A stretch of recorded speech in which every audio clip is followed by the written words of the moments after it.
LinkedIn's new research indicates that 81% of Indian working professionals have been experimenting with AI. Do you think people were just trying it out, or people are actually effectively using it? When you outsource your thinking, you are not able to add your voice. And if you don't use your voice, you lose it. Why is it that people still trust the human instinct and coaches and experts like us? AI will never sit and say that I'm giving you a pep talk like you'll be great. That AI won't do. AI will only amplify trust in humans. What do you think in the next 5 years? What are the skills that will truly matter? Tech skills will help you get the job, Yeah. but people skills will let you keep that. They connect with that part of you that is not perfect. They don't want perfect, they want you.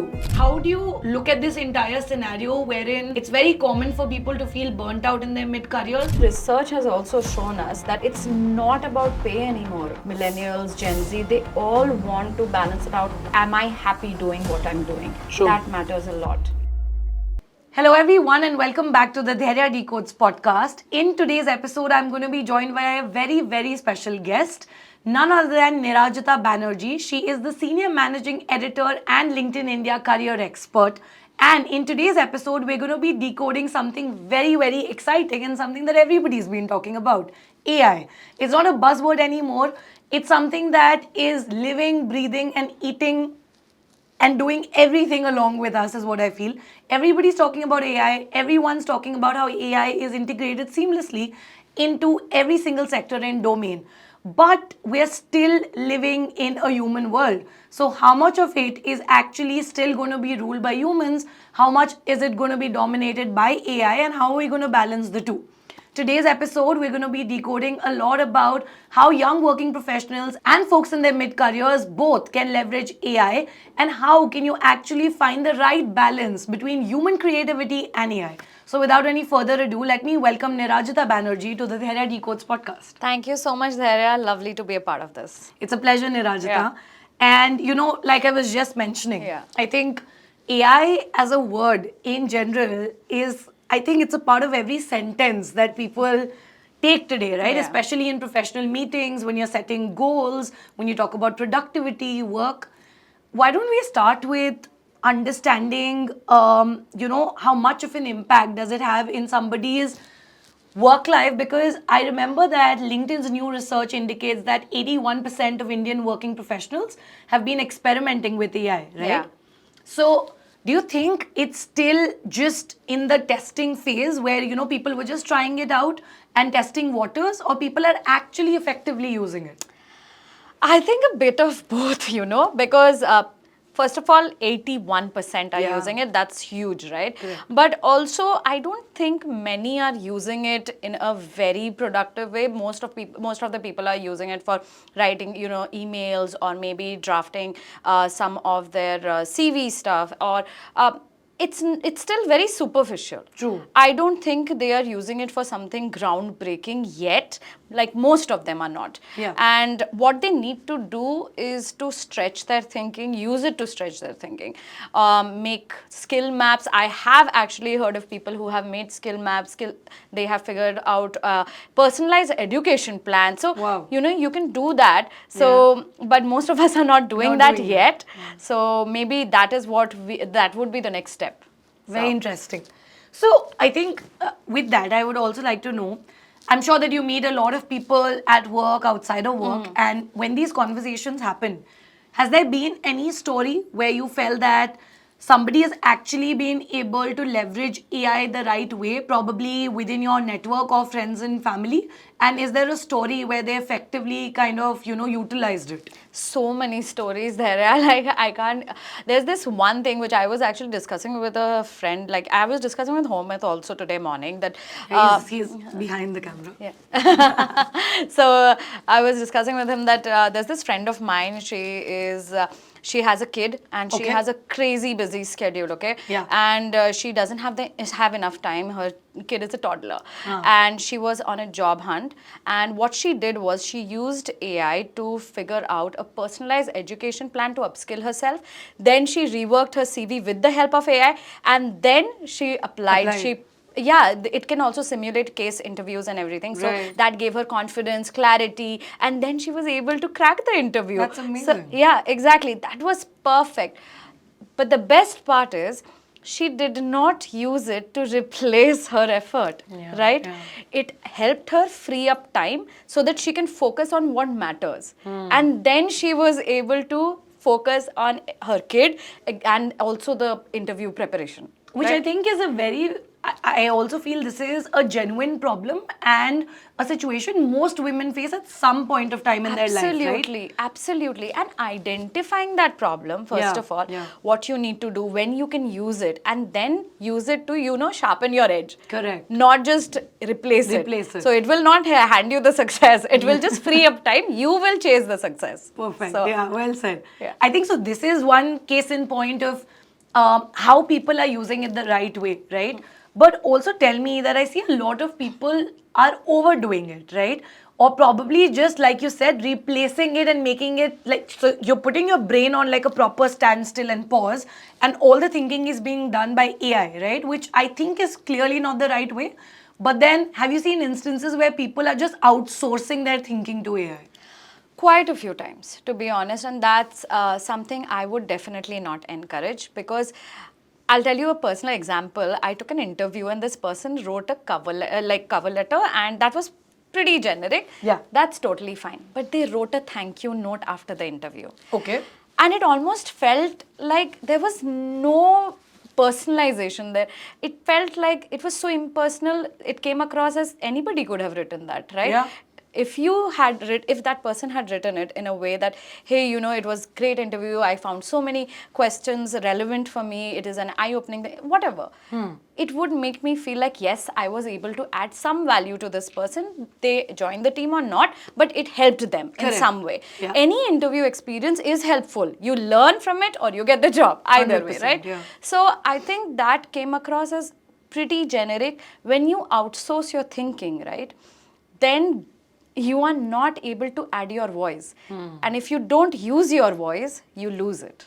Yeah, So very well said. Yeah. True. I think it's a perfect example of also how, since I obviously talk a lot about careers, and people keep saying that there's so much competition, how do you stand out? How do you stand out? Thousands of CVs, and how do you reach out to recruiters? I think that's your answer right there. If you're not going to be putting any effort in personalization, how are you anyways going to be standing out, right? Absolutely, absolutely. You have to stand out. Your story, you know best. Correct. AI can give you ideas, Yeah. but that won't tell you the story. You have to stitch Yeah. it all together at the end of the day. Absolutely. Yeah. I think with that also, one very interesting thing, being a career coach myself, there are so many people who reach out for career advice, for insights when they're confused. As per the research as well, like we spoke in the beginning, people are still leaning on to people, right? Humans, mentors, guides, coaches, when it comes to very actionable and critical career calls and decisions. Now, in this digital AI era and world where there are tools for everything there, Nirajita, why is it that people still trust the human instinct and coaches and experts like us? Because it's about trust. Because I think at the end of the day, AI will only amplify trust in humans. Because when I have to make big decisions about my career, when I have to make something, I would rely on my mentor more than AI, because AI can give you ideas, AI can figure out, but only you know, or people around you know that, this excites her or this motivates her. In fact, in my team, I have a pretty large team, and in my team, I have seen them happily go to ChatGPT and, draft an email, and I'm like, edit this. But when they have when they have conflicts with other people, or they have to figure out big career moves, they want to make a career pivot or something, they'll sit with me for hours, or their mentors also, for hours on end, and they will figure out that, this is the right thing to do or not. Is because trust comes from shared experiences. Trust comes from vulnerability, empathy. Like, AI will never sit and say that, oh, don't be nervous for this presentation. I'm giving you a pep talk, like, you'll be great. That AI won't do. The Only a emotional exactly. ability to relate to your emotions and understand. it's about being there. Like, I have been there, done that. This is what I learned from that experience. Here's how I can help you with that. That AI can't do. Yeah. Even when it says, oh, I understand how you feel, they don't understand because it's not human. True. Human condition is feelings, right? So feelings, though, you will get from only humans. Correct. So, Correct.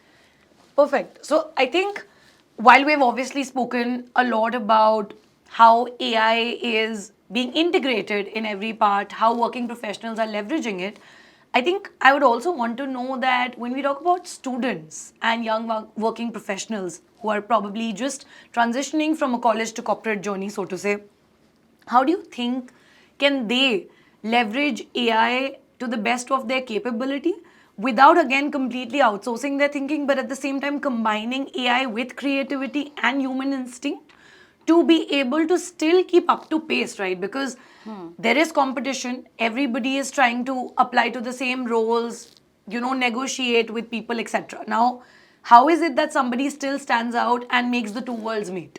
I think this is where you use creativity, but a sprinkle of AI, with a sprinkle of AI, because it's your CV, your experience that matters. You take ideas from AI, of course, you brainstorm with it, Yeah. but at the end of the day, you are telling your story. When you go for an interview, you have to present yourself, you have to present your story, your strengths, your weaknesses. How can you stand out in that job? That AI can't do. You are there in person, you are being part of that team, you are a culture fit or not. Culture is human, always. So use AI, brainstorm ideas. AI will give you 20 angles that you can pitch your interview like this, you can build this story, but that interviewer is looking at the glint in your eye. That comes from your experience. What is it that will bring that glint in your eye? True, true. I think, yeah, very well said again, because I feel, like you very rightly said, I think we are in a time where you can't escape AI. That's clear. Absolutely. You can't run away from it, but I think you can't completely also do everything along with it. So it's just that you have to find a middle ground, right? Wherein you're able to just seamlessly let it help you accelerate every aspect of your work. Yeah. It will do the heavy lifting. Heavy lifting, yeah. You are still steering the ship. Correct. Yeah. Yeah, that's exactly what it should be like, right? Very interestingly, I think again, Nirajita, when we talk about AI and we talk about working professionals, we spoke about young working professionals, but another category of folks who actually are looking at AI as, I wouldn't term as their enemy, but as a big, I would say, hurdle, because they feel that it's going to replace them or it's not aligning with how they were working, are mid-career professionals generally. People in their mid-careers are at a stature or a place where they feel that they're always torn between what is the right way to go ahead, especially because you have to finally juggle between technical expertise and also the human leadership side and people leadership side. So, what do you think in the next 5 years? What are the skills that will truly matter for mid career professionals? I think the deeply human skills, So the deeply human skills being empathy, resilience, communication, adaptability. Our data shows that communication, adaptability, leadership are the fastest growing skills for mid-career level professionals. Okay. In fact, I was just thinking about this morning because I was prepping for this interview, and I was thinking that for mid-career professionals, they have so many ways. Like, they can even make career pivots. Correct. They can also go for management roles, and mid-career management will never go away, because middle level managers are the ones who are actually marrying strategy with execution. They are the people who are also talking to front lines. They are the people also talking to leadership. True. They have to have empathy. They have to have resilience. They have to have influence. Those skills no AI can replace. That True. is human. Yeah. And that is why you need those deeply human skills in your mid-level managers. Correct. So, yeah. Correct. So I think again, very surprising to see that none of the skills that you mentioned were core technical expertise, but rather as per data as well, as you said, the reflection is more towards the human skills, the softer skills. Yeah, technical skills will never go Never away. go Of away. course, Yeah, you have to- technical skills will be important. Yeah. Tech skills will help you get the job. Yeah. But people skills will let you keep that. True, So, true. Sustenance. yeah. of the Yes, job. of course. Yeah, Yeah. 100%. I think while you also mentioned in the middle about pivots, I think it's a very good, point to ask you this, that a lot of people want to transition in their career, right? There's a sudden realization at times that probably this isn't for me and I want to pivot from a department to another, right? Or change careers completely. A lot of people in their 30s and 40s question, is it even possible to do so? Am I making the right move? Is this going to be a big career blunder? What do you have to say about mid-career professionals who are looking to pivot in their careers? It's never too late, first of all. Yeah. I used to do this series called My Pivot Story a Okay. while back on LinkedIn itself. Yeah. And I spoke to so many people from across industries, and there are people who've gone from medicine to writing a book. Okay, you Lovely. know them. Devdutt Patnaik did that. Yeah, Someone. yeah. Then I interviewed one person, Mayuri Kango. She went from acting to now handling, partnerships in Google. So Wow. I've interviewed them, and in those comments, right, people would engage, and I would see so many people in their 40s and 50s making those transitions, and it was totally okay. They were. Of course, it is so scary in the beginning. Overwhelming. But of course, Yeah. yes, and you don't know how to start, whether to. There are so many questions that you have to go through before you actually dive into it. Yeah. But it's totally okay. Once you do it, it flows. One thing that I realized during that is that it's you, how you tell your story. It's about your transferable skills, how you adapt, your willingness to learn once you go there. I think that can set you apart, right? Always, always. True. Never too late. Yeah, very well said.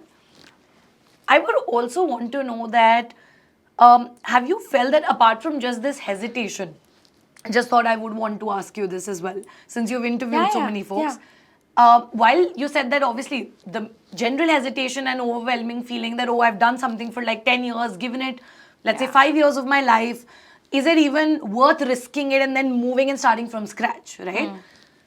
How do you mentally prep yourself for that and still tell yourself that while there are folks, because you're competing with people who've been in that industry for a while, Yeah. you're going to start from ground zero, right? Build on the skill set, give yourself that time, and probably not make enough as you were making before as well. Yeah. That's a very critical thing to notice as well. How does one mentally prepare themselves at a mid-career level to be ready for even, let's say, at times a lower pay because you're shifting departments, and also be able to just be resilient enough to sit through that entire period until you make the pivot? So definitely, when the hesitation is there, it can be scary, and of course that you're taking a step down. What would that mean for your pay, and what would that mean for your influence also? But careers are not linear anymore.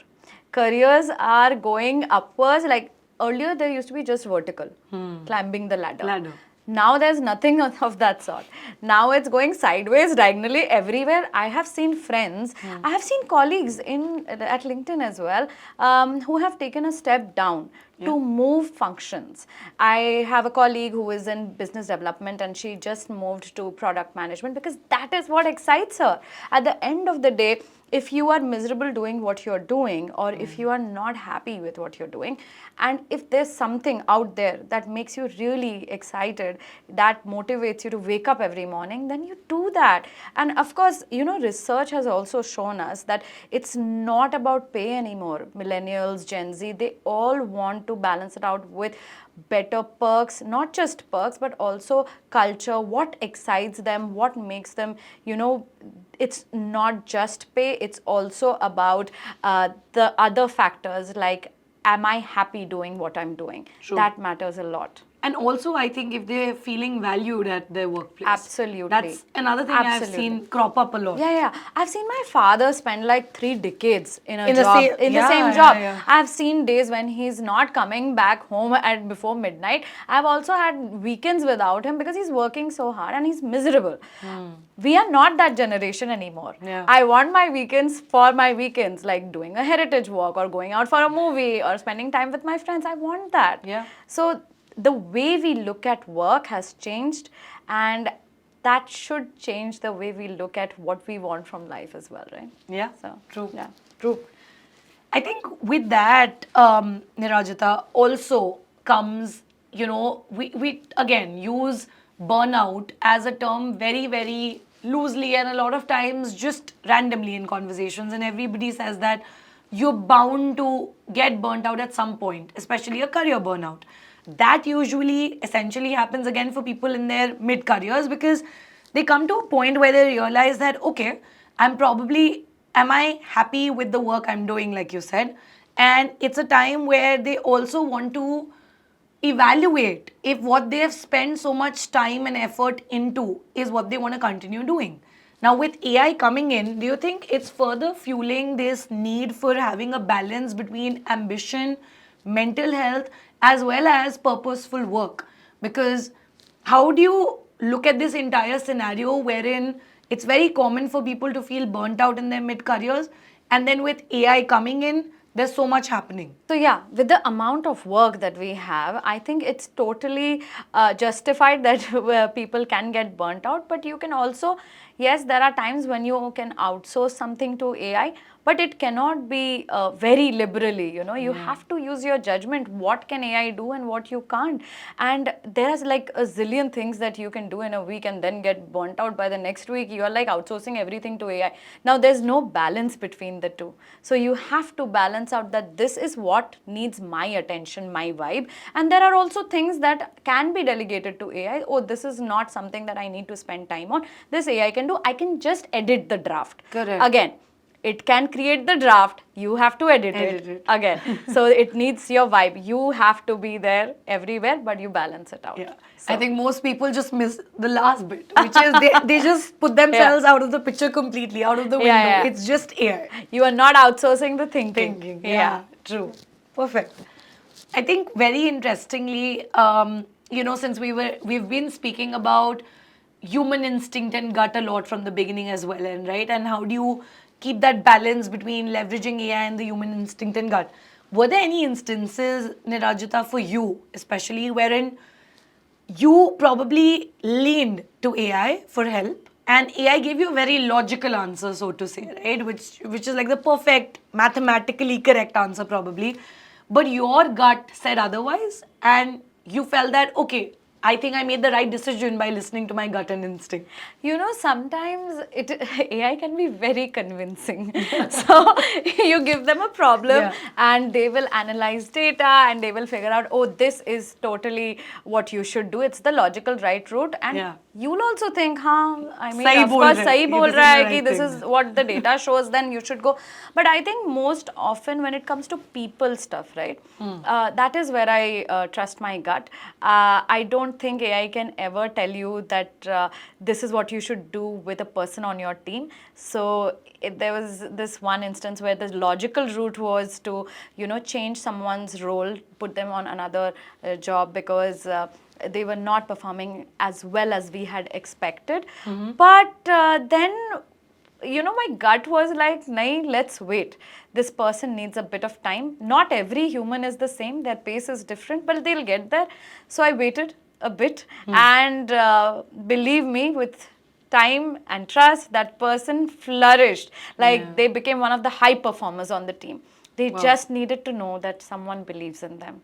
And that's what most of us need to know most often. Yeah, very well put. And I think, again, that's exactly where you can't replace what a human brings to the table. Absolutely. Right? You Never. just can't. Like you said, on your team, you can't really outsource this problem to AI, and I can't even wonder what kind of solutions AI would have given you. Not at all. I can't do that at Yeah, all. yeah. Because when it comes to humans, I like my team knows like I'm extremely invested in their growth, and that is what I have seen my managers do for me, and that is what is expected from mentors, managers. There's a reason they are your coaches. It's not just managers, they are leaders. Yeah. There's a very nuanced way to management can be outsourced to AI, leadership cannot. Yeah. Perfect. Since we spoke about coaches and again managers and leadership, we have been speaking about this one fact that when it comes to major critical career decisions and anything related to your career, majorly people are still leaning on to mentors, peers, or colleagues. So, yeah, especially for mid-career professionals, Nirajita, how do they build these authentic networks, especially on, let's say networking platforms and social media networks for working professionals like LinkedIn without sounding transactional? Because that's a tricky place to be. Yeah, you said it without being transactional. I think the first step is to not expect that this is a transaction by being genuinely committed to that. And it comes from, I think you can start by giving more and seeking less. And I have this person like that I give this example of all the time, that person connected two of their friends in career for a book launch, and one of them ended up joining one of the conglomerates, and later after the book was launched, everything they had forgotten, and she thought of this person and got her to join that company for a very senior role. So I think that's what happened. This person started by giving it to them, by connecting them for a book thing, and then there's a way of payback, Yeah. So it's never transactional. And on LinkedIn also, in fact, you mentioned social networking platforms, and on LinkedIn, I think it's not about how many people you connect with. It's about how many will respond to you when you really need some advice. True. Right? So I think that's your success metric. Correct. I think that's where most people go wrong, right? When you are networking, the thought process is always, self first, which is what am I going to get, right? What is the ROI on this going to be? Is this conversation going to end up in, something that I'm going to get out of it? Yeah. But I think very, very few people understand, like you very rightly mentioned, it's more about what you can give and what you bring to the table rather than what you could get out of it, which is, I think, eventually it may or may not happen, but that shouldn't be the intent with which you go into a conversation. Absolutely, and it's also about trust. I think Yeah. I'll go back to trust here, because you connect with someone because you trust their voice, you trust their authenticity, you trust their vulnerability. True. So when you trust someone, you connect, you give them opportunities, you take opportunities, you can have faith that this is the right path to move forward in. So I think trust is more important here. Perfect. Yeah. I have been on LinkedIn actively for over 5 years now. Yeah. And I think, like I keep saying this and sharing this everywhere, and Yeah. I have a TED Talk tomorrow, and it's halfway all about LinkedIn again. I love that. Yeah. I'm always like, I always say this, Yeah. very funnily as well in a humorous way. LinkedIn should pay me to talk about it. But yeah, my point is I've seen LinkedIn transform as a platform, right, over the years. Yeah. I wasn't probably one of the most early adopters to the platform, but it's more than 5 years now. So how is it that LinkedIn as a platform today is integrating and leveraging AI tools to help, its users discover more opportunities? But, at the same time, obviously, real growth is still going to come from connections and the network that you build on the platform and beyond. I think this is where LinkedIn totally shines through, because LinkedIn is, of course, a smart platform where you have personalized job matches, you have very good skills insights, we have very good conversation suggestions for you, connection suggestions for you. But that's the first step.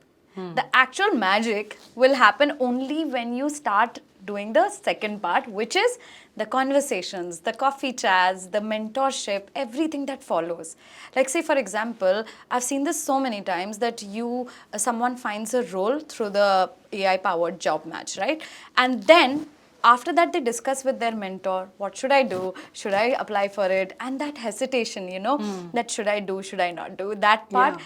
that takes a lot of convincing, which only a human can do, right? Correct. So I think, again, the balance. So AI powered job search can give you the role, but only you can have a conversation with your mentor and then figure out how to seal the deal, right? Yeah, true. So, yeah.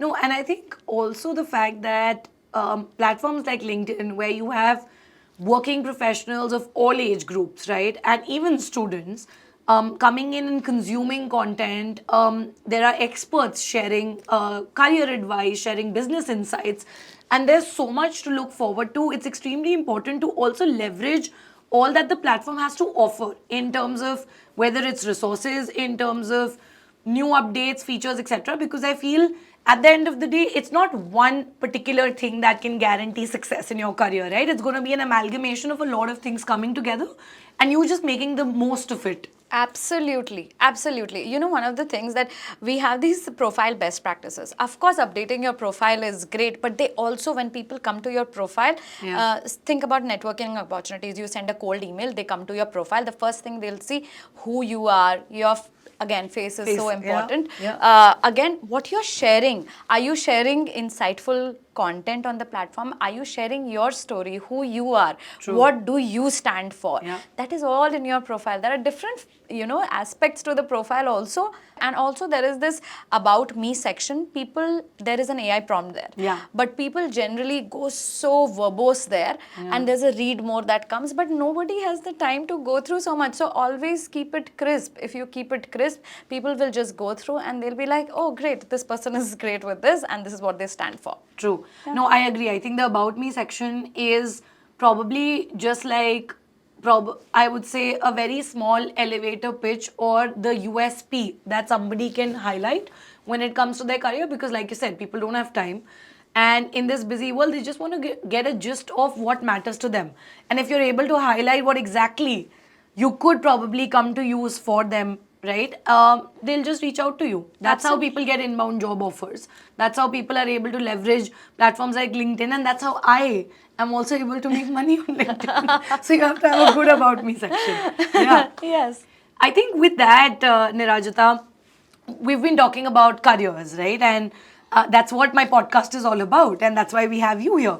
I wouldn't want to let you go without asking you about something very profound when it comes to careers. So most of the folks tuning into this podcast are obviously at some point in their career, whether they are looking to pivot or they're already in a stable job, but let's say looking to switch a job or just wanting to do something different, right, with their careers.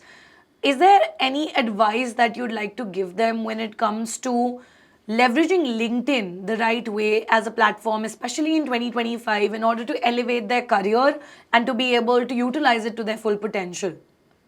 I think sharing your work. I know there's a lot of hesitation in people sharing that, oh, am I an expert? Should I share or not?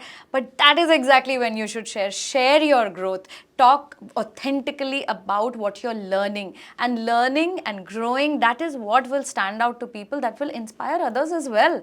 So people in your network, right, they can also think that, oh, I'm so shy, I will not share. What if people don't respond? So if you do it, maybe they'll get inspired as well. And that will help you stand out because you are also talking very authentically. You're being vulnerable about your journey. You're also talking about what you're learning while you're growing. Then that is where people connect with you. True. They connect with that part of you that is not perfect. They don't want perfect. They want you. Yeah, just you. Yeah, and I just think you said it very beautifully. I feel if I look at just two people, and everybody probably can have a LinkedIn profile that has everything updated and everything there. But if I was to, I'm sure, even if it's not for a job role, Nirajita, if you were to look at a LinkedIn profile just in general while you're scrolling through it, I'm sure you would want to look at a profile or reach out to them or even connect with them only if that person is also sharing something about themselves on the platform. A profile that's very beautifully made, has everything updated, but probably nothing shared on their activity feed versus somebody who's proactively talking about stuff. I think I would naturally be more inclined to want to connect with them. That is absolutely correct, because people who post on a weekly basis get 5x more profile views, and when someone comes to your profile and sees this is what you stand for, these are the insights you share, then it also establishes you as an expert in that field. You're consistently sharing about something that is close to you, what matters to you. So what matters to you will always make you an expert in that particular field. Yeah, perfect. I think I have a lot more that I Yeah. want to ask you, and we could probably keep that for another day. Yeah. But I'm not going to let you go without a very fun segment, right? We've Okay. obviously spoken about a lot of serious and important stuff. Yes. But the audience would like to also know a little bit about what your opinion is when it comes to certain situations I'm going to put you in. Okay, Right? okay. So I have a few rapid fire questions for you, and I'm going to be throwing them at you. Okay, Right? let's do it. Perfect, Yes. let's do that. Okay, are you ready, Nirajita? Yes. Lovely. So I think the first segment, I'm going to give you quick options of either or, and you have to tell me, would you pick AI or human instinct to get them done, yeah? Okay. The first one is choosing a career path, Human. Yeah. writing a job description, AI can draft it, but I will edit it. okay. So it's a mix of both. Yes. Okay. Negotiating a salary raise, Always human, because it's about confidence. perfect. Deciding what to order at a restaurant with 200 items on the menu. 200 is a lot. I am not. That is getting outsourced to AI. Yeah, I don't completely. I don't have the patience to do that. Perfect, I would do the same. Okay, the next one, you have to tell me, would you rather use an AI tool or go with the human mind and human instinct Okay. for these? When you want efficiency with accuracy. Efficiency, AI, and accuracy, always human. You can't do that, but okay. Empathy. Human. Creativity. Human, and then maybe a pinch of AI. Yeah. Okay. Networking. Always human. Career advice. Human. Human. I would go with human. Yeah. Okay. What if I give you this small prompt of creating like a LinkedIn time capsule post for 2035, right? What post or advice would you write today on LinkedIn for 2035, if at all? 2035. By 2035, I think algorithms will predict our career moves better than horoscopes will predict our love matches, I think. Okay, let's think. 2035. Okay. Shock the algorithm. Take the weird paths, because it's the plot twists that build legends, not the straight lines. Nice. I quite like that. This is a good one. Okay. One thing that you will never outsource to AI, come what may. Oh, celebrating my team. I mean, I just told you that I'm so invested in their careers. Yeah. I don't think any AI can clap as loudly as I can for them. So, yeah. Wonderfully put. And I think with that, I want to thank you, Nirajita. It's been a pleasure and a lovely conversation getting to know so much about what's happening in the world of AI and how young working professionals and mid-career professionals can truly balance the two worlds, right? And I hope that everybody who is tuned in till this point in time can actually take back key insights on how you really obviously have to integrate AI into your work and use it for bettering your productivity and probably getting ahead in your career. But at the same time, you can't let your human side and your thinking be outsourced to AI completely. And I also hope that the insights from Nirajita will help you better your LinkedIn journey, become more active on the platform, and also leverage it to be able to attract better career opportunities. I think it's been a pleasure having you over, and I hope you had a great time. Thank you, Dhairya. This was lovely, lovely chat. Thank Yeah. you so much. For everyone, before you leave, don't forget to like, share, and subscribe to the Dhairya Decodes YouTube channel. And for all of you who would want to connect with Nirajita and get to know more about her, we'll be linking all of her socials in the description. And you can then reach out to her. Thank you so much, and I'll see you in the next episode.